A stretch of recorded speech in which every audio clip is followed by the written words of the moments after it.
¿qué tal? ¿Cómo están? Bienvenidas y bienvenidos a Somos, el programa cultural de Telesur. Yo soy Karyali Ramírez. Ya estamos todos listos para compartir con ustedes esta media hora de arte, esta media hora de cultura de Somos. Vamos a ver un resumen de lo que tenemos preparado. Adelante. Somos, el programa cultural de Telesur, inicia con la información más destacada de los pueblos del mundo. En Venezuela, se realizó el evento Cantata por Gloria Martín, un homenaje a la vida y el legado de la destacada cantautora recientemente fallecida. Y en Ghana, a propósito de celebrarse el Día Mundial de la Tierra, enormes vallas publicitarias fueron colocadas con ropa desechadas por Estados Unidos y Europa a modo de denuncia por el uso de África como vertedero textil. Además, en América Latina, se desarrollan actividades culturales para romper el aislamiento y el bloqueo contra Cuba. Todo esto y mucho más, hoy en Somos. Todo esto y mucho más hoy en Somos. Quiero recordarles las redes sociales del programa, @SomosTelesur, tanto en Instagram como en X. Y nuestra cuenta en YouTube es @SomosTelesur1931. Nos pueden escribir, con mucho gusto les vamos a responder. Nos vamos a pausa, ya volvemos.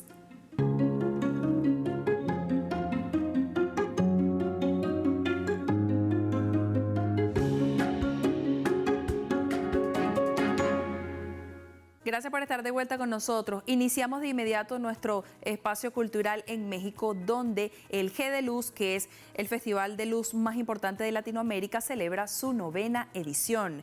Este 23 de abril, el público mexicano va a ser testigo de cómo Guadalajara se transforma por completo en una galería artística con 50 instalaciones lumínicas y experiencias interactivas divididas en 5 zonas, que son la música, la fiesta, los agaves, los juguetes y las artes, que van a crear un recorrido de más de 2 kilómetros para resaltar la arquitectura y la identidad cultural de la ciudad. La exposición va a permanecer disponible hasta el próximo 26 de abril.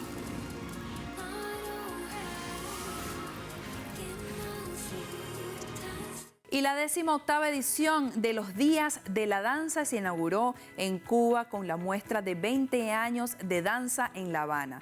Esta exposición, realizada en el Centro de Danza La Habana, presenta 19 fotografías, muchas de ellas de la fotógrafa conocida como Bubi Bobes. Esta rinde homenaje a las compañías que han contribuido a la cultura cubana durante estas 2 décadas. La celebración incluye actuaciones en vivo como la Rumba del Prado, una variada programación de talleres y espectáculos que se extenderán hasta el 26 de abril, mientras que la muestra estará abierta al público hasta finales de 2026.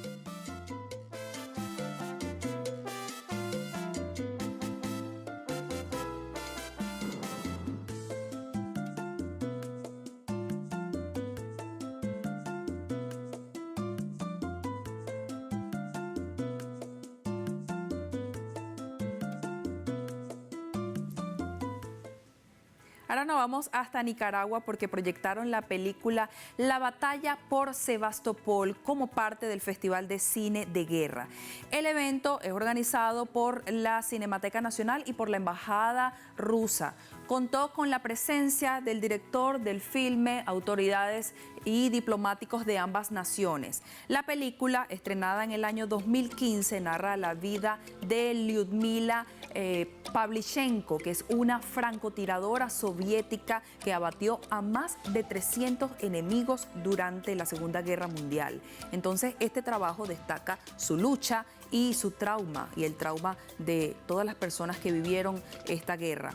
En el festival, que celebra el Día de la Victoria y también el aniversario de la Gran Guerra Patria, el embajador ruso en Managua, Mikhail Ledyeniev, enfatizó la relevancia histórica del filme en el contexto actual de conflictos globales.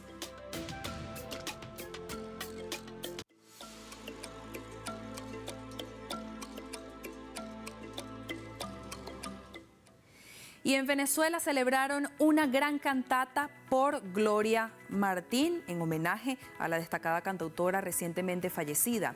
Este evento tuvo lugar en el Complejo Cultural Teatro Teresa Carreño para conmemorar a la cantante reconocida por su contribución a la canción necesaria. El encuentro es organizado por el Ministerio para la Cultura, por la Alcaldía de Caracas y bueno, contó con la participación de la Orquesta Sinfónica Municipal, así como de cantores y de agrupaciones nacionales, quienes rindieron tributo a la vida y al legado de Martín. Esto resaltó su compromiso social y su influencia en el movimiento de la nueva canción en Venezuela.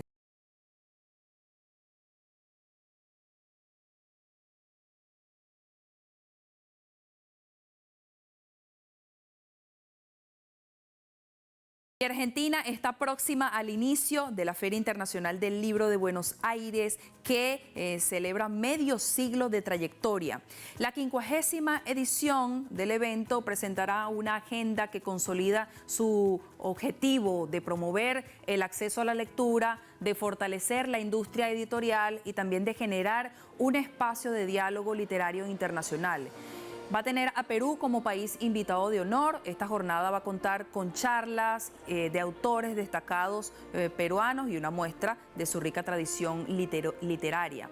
Además, la programación contará con presentaciones de provincias como Santa Cruz, que incluirán despliegues artísticos y culturales para resaltar esta identidad argentina.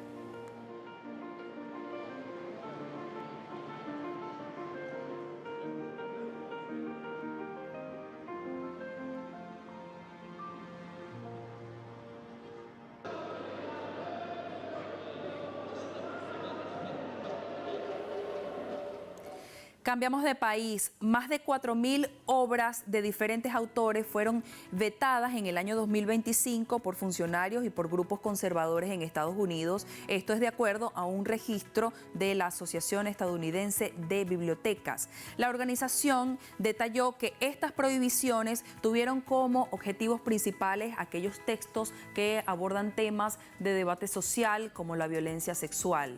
Entre los libros más impugnados se encuentran Vendida de Patricia McCormick, la autobiografía Género Queer de Maya Kobabe, el clásico distópico La Naranja Mecánica de Anthony Burgess y el drama sobre hermanos Identical de Helen Hopkins. También está el popular romance fantástico Imperio de Tormentas de Sarah J. Maas. Las restricciones fueron adoptadas mayormente en los estados de Florida, de Texas, de Utah y de Iowa.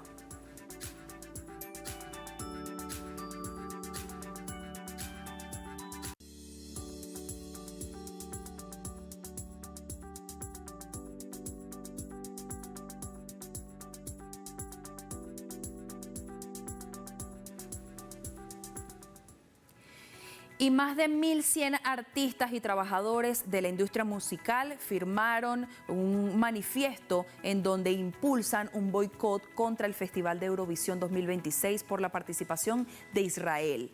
A menos de un mes del certamen, la controversia por esta situación ha pasado de ser una simple protesta artística a convertirse en una denuncia diplomática y ética. Las personalidades cuestionan la neutralidad de los organizadores al permitir la representación de un Estado genocida y señalan que dicha acción se vuelve un acto de complicidad.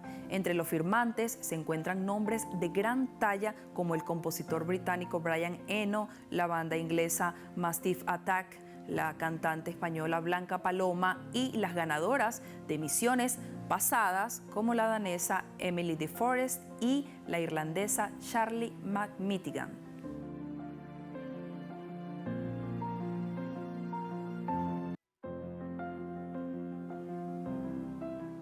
Cambiamos de tema. El 16º Festival Internacional de Cine de Beijing ha introducido por primera vez una sección dedicada al cine de animación de ese país. Esta nueva iniciativa busca resaltar los logros artísticos y la fuerza cultural de la animación china. Durante el festival, que se va a desarrollar hasta el 25 de abril en el Museo Nacional de Cine del país. Se van a proyectar obras de animación aclamadas y se han inaugurado una exposición digital que presenta imágenes de películas de animación, así como productos relacionados con el cine y con eventos culturales.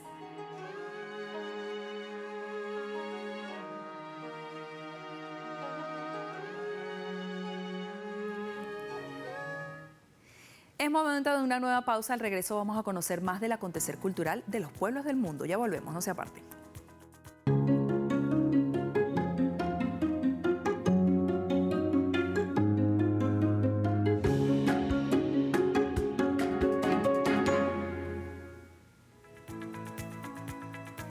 Gracias por estar de vuelta con nosotros. Les contamos que a propósito de celebrarse el Día de la Tierra, enormes vallas publicitarias fueron colocadas en Ghana con ropa desechada por Estados Unidos y por Europa. Esto lo hicieron a modo de denuncia por el uso de África como vertedero textil.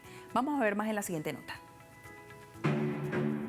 En varias avenidas de la ciudad Accra, en Ghana, fueron instaladas enormes vallas publicitarias hechas totalmente con ropa de segunda mano, desechadas por Estados Unidos y Europa, y que fueron puestas en el océano africano al ya no ser de utilidad.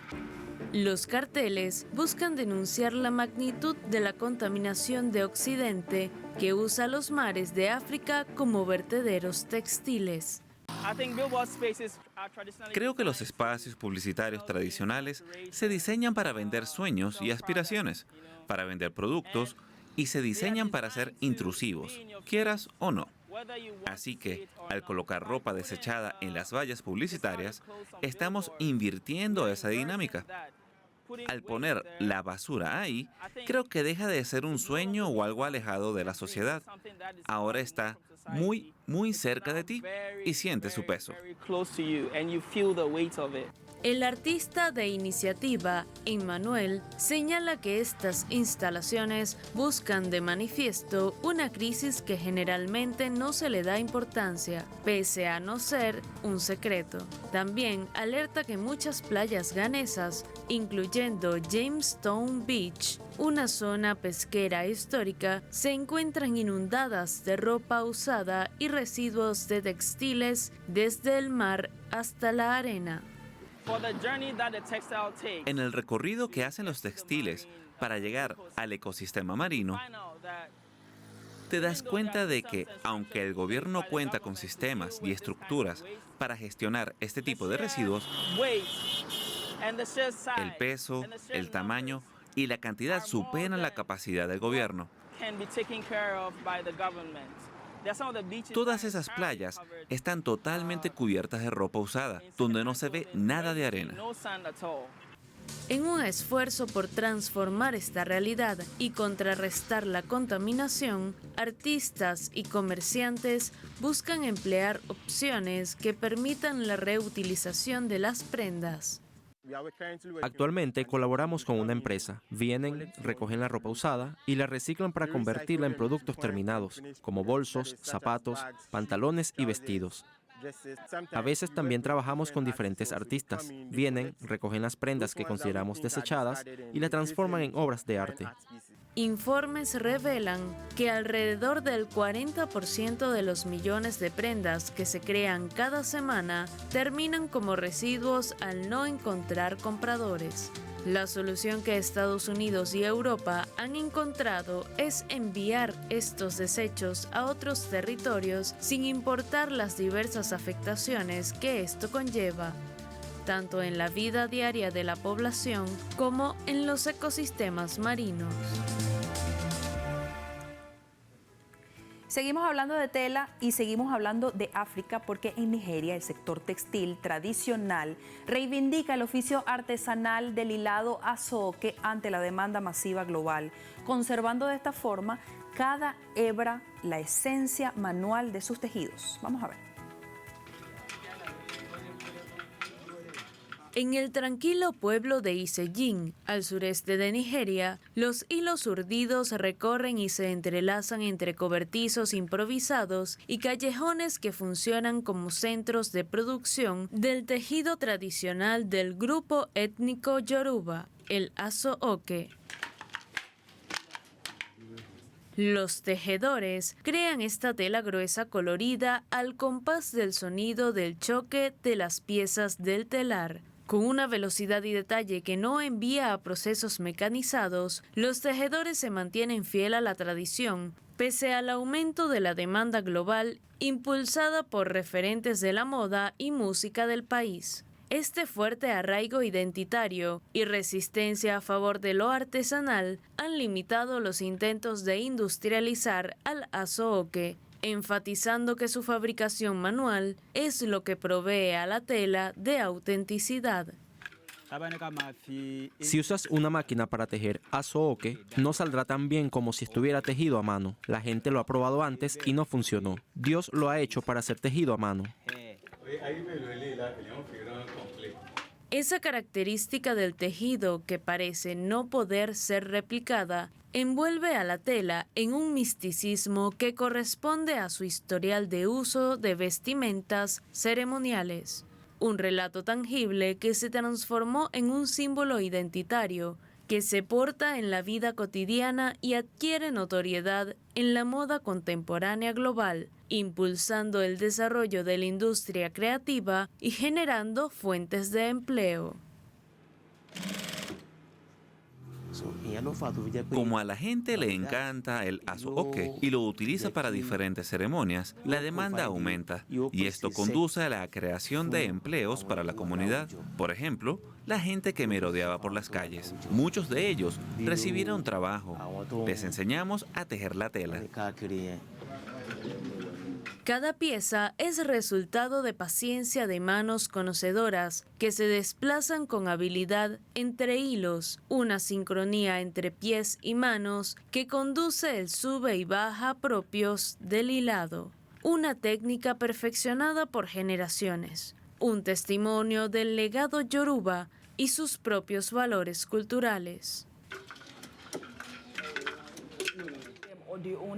Mientras no haya caso de apropiación indebida, queremos definitivamente que la gente sepa de dónde venimos. Queremos que la gente lleve la ropa que llevaban nuestros antepasados. Queremos que nuestros antepasados estén realmente orgullosos de que hayamos impulsado lo que han hecho al espacio global. En el Aso-Oke, el tejido no es neutro. Cada fibra cuenta una historia que hoy es apreciada internacionalmente por su belleza, un hecho que recuerda que la apreciación de un pueblo por sus raíces es fuente de inspiración. Nos vamos a una nueva pausa en Somos. Al regreso vamos a seguir explorando más de la diversidad cultural de los pueblos del mundo. Ya volvemos.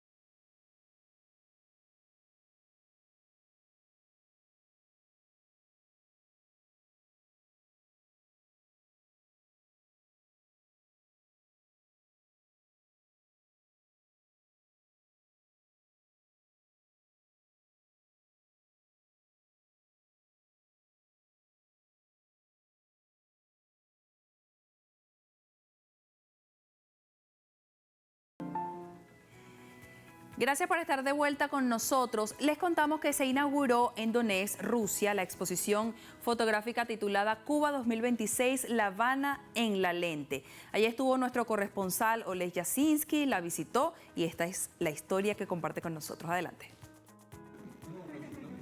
La exposición Cuba 2026, La Habana en la lente, inaugurada el 17 de abril en Donetsk, conmemora los 65 años de la victoria cubana en Playa Girón, la primera gran derrota del imperialismo estadounidense en América. Sus autores, Stanislav Ritinsky y Nata Patiomkina, retratan a Cuba como ejemplo de resistencia.